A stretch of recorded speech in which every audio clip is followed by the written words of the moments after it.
Hi, I'm Piper Harris, a licensed professional counselor, and welcome to the Untangled Mind Podcast. This is a show for people who want to understand why their mind works the way it does, not just how to cope with it. Drawing from neuropsychology, neurophilosophy, and data-driven CBT, we look at how anxiety and trauma shape perception, behavior, and choice, and what actually helps people change. I'm an integrative CBT therapist based in the Atlanta suburbs. Each episode is designed to teach you something concrete: how to recognize what's keeping you stuck, how to interrupt unhelpful patterns, and how to move forward with clarity and steadiness. We've been deep in it lately, the triphasic trauma model: safety, remembrance, mourning, the hard and necessary work of healing. And we're not done with that series, but today I want to step into a question that doesn't get asked enough, and honestly doesn't get answered enough either. What happens after the work is finished? After therapy actually works? After the symptoms are gone and your therapist says you're ready to move on? Because for some people, the ones who did the real work, what comes next isn't relief. It's a full identity crisis. Today we're talking about that thing nobody warns you about when healing goes right. Let's get to it.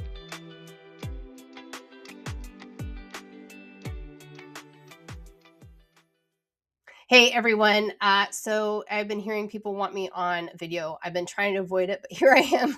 So if you're watching this, there's a really good chance that you've done the really hard therapeutic work. And I'm not talking about the surface level work that I complain about, or like the 5 coping skills, but like the real therapeutic work. So the kind that really costs you something. And it's kind of the therapy that you sit across from a therapist and you say things that you've never said before.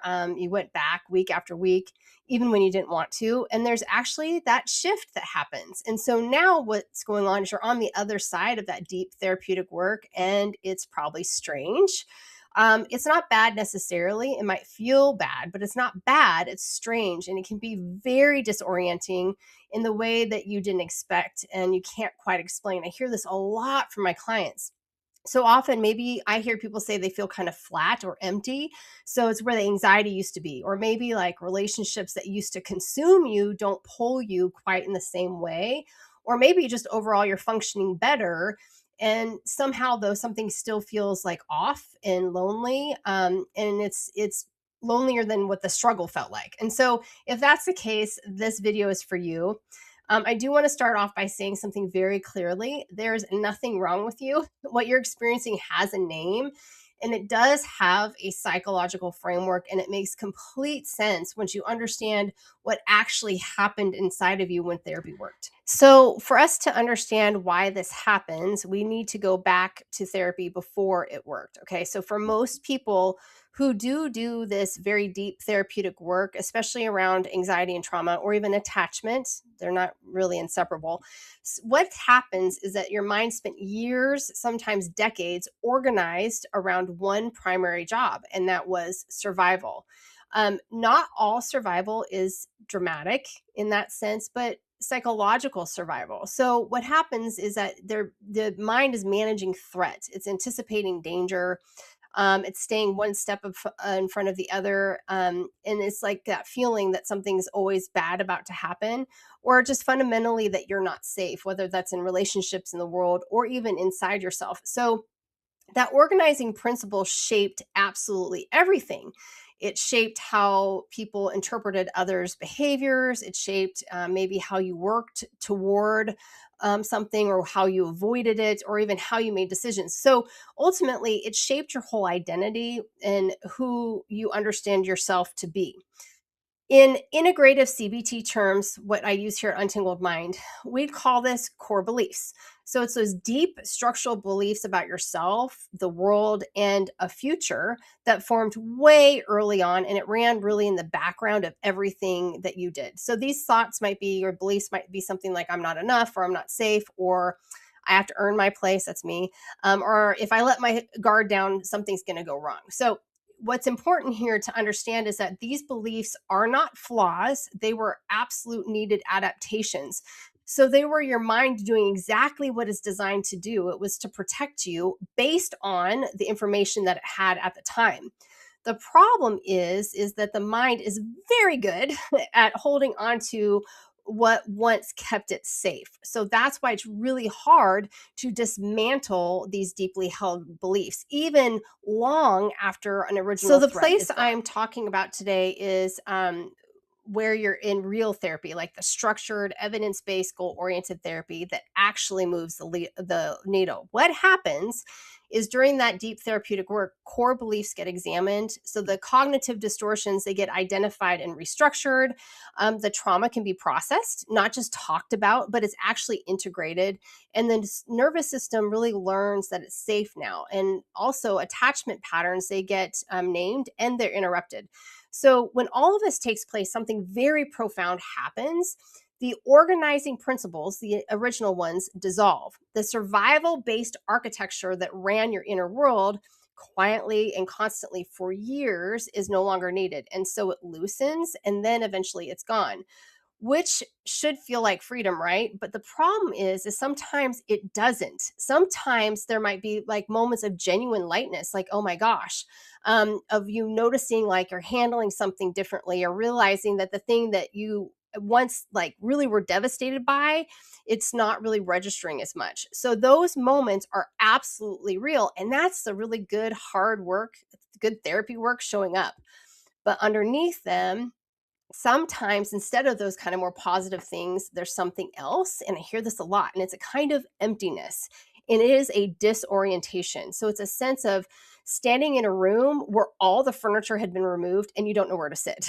And so it's very, very disorienting. So psychologists, those in my field, call this identity reorganization. The survival-based self is gone. And now the new self, the one that's not organized around threat and management of earning safety, it hasn't fully formed yet. And that's this really uncomfortable in-between space. And it's one of the most disorienting places for a person to be, because we are meaning-making creatures. We'll talk more about that. We need coherence. We need a narrative about who we are. And for a while after deep therapeutic work, that narrative is really genuinely under construction. So we just feel kind of amiss in the world. It's just a really disorienting. And I have to say that there's something that really frustrates me clinically about this phase, and it's honestly that nobody talks about. So the mental health conversation, especially online, is almost entirely about, get into therapy and start it and just survive through the hard parts. And it's really about keeping people in therapy. I hate to say that. And doing the hard work is absolutely necessary. And that conversation does matter, but there is almost no language for what happens on the other side of effective therapy. So for the person that did like everything right, and now they feel really strange and disoriented, there is no language around this. And so then generally what happens is people fill the gap with really wrong conclusions, whether it's the person that's feeling this disorientation or predatory therapists. So people might think this emptiness means that therapy didn't work. So they go back to therapy, and then they think the disorientation means something is still wrong with them. So they pathologize a very healthy transition. They think that feeling flat means that they're depressed. And sometimes they are, but sometimes it's just that they're in this odd in between. And I've seen people spend years in therapy they no longer need because nobody gave them the language for this phase. No one said, hey, you're doing all right. You can do this. This is normal. Because the therapeutic relationship, here's the thing, the therapeutic relationship became the new organizing principle. And terminating it felt like losing this last structure. So that's not a criticism necessarily of everybody. It is a criticism of the field that doesn't talk enough about what successful treatment actually looks like from the inside. So I really do today want to give you language surrounding this because, again, clinically, I have some frustrations with this, that people are pathologizing a very normal. And really what we could say is that what people are experiencing after successful therapy is actually a developmental transition. So it's not a diagnosis, it's not relapse, and it's not evidence that you're broken in some new way. And I think that happens too often. And unfortunately, like I said, there are predatory counseling people that do that.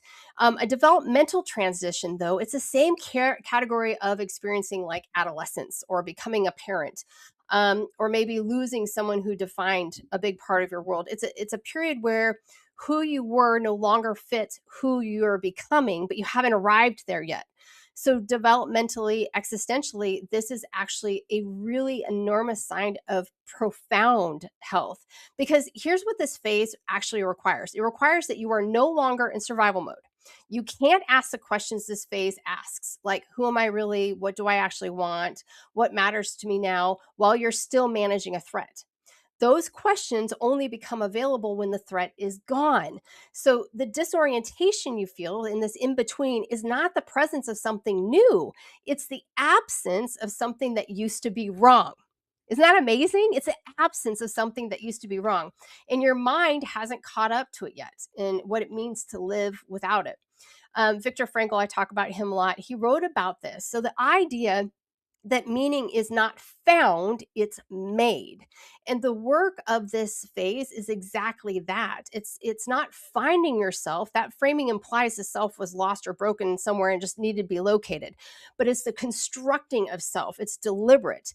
It's from your values, maybe your relationships or purposes that are yours, not the ones that were previously assigned to you by your trauma or anxiety or survival. That is why this deep, slow work in between is very nonlinear. And it is some of the most important work a human being can do. And again, we just don't talk about it and we don't give enough language. And a lot of you that are watching this are saying, okay, so what do I do with this? And so I want to not only give language to what's going on, but try to tell you like some things you can do. So first, name it.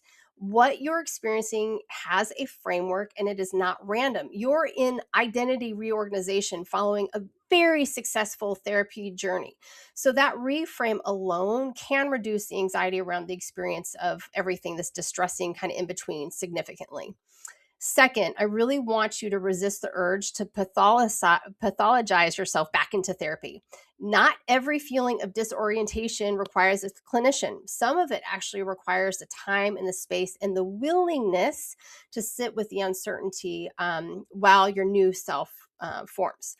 So third, I want you to get curious instead of afraid. The question this phase is asking you is not what's wrong with me. It's saying, who am I and who do I want to be? This is not a crisis question. This is a growth question.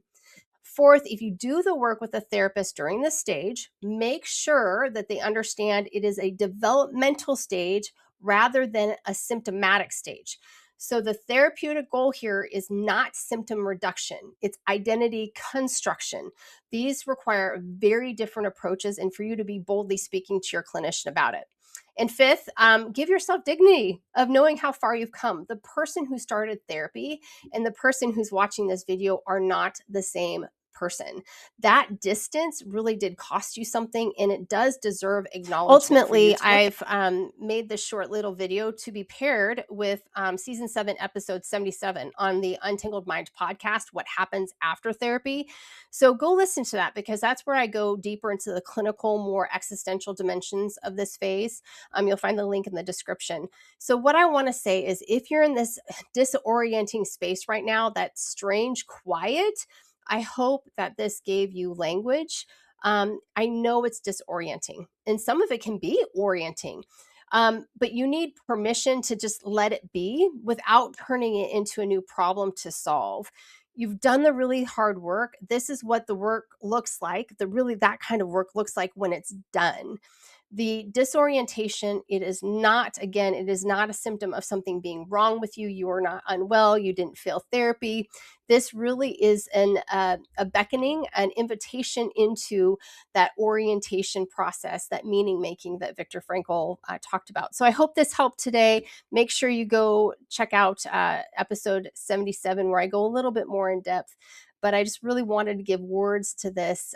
You're doing a great job. And I know this is disorienting, but it is really, really a profound example of all the hard work that you've done. I'll see you next time.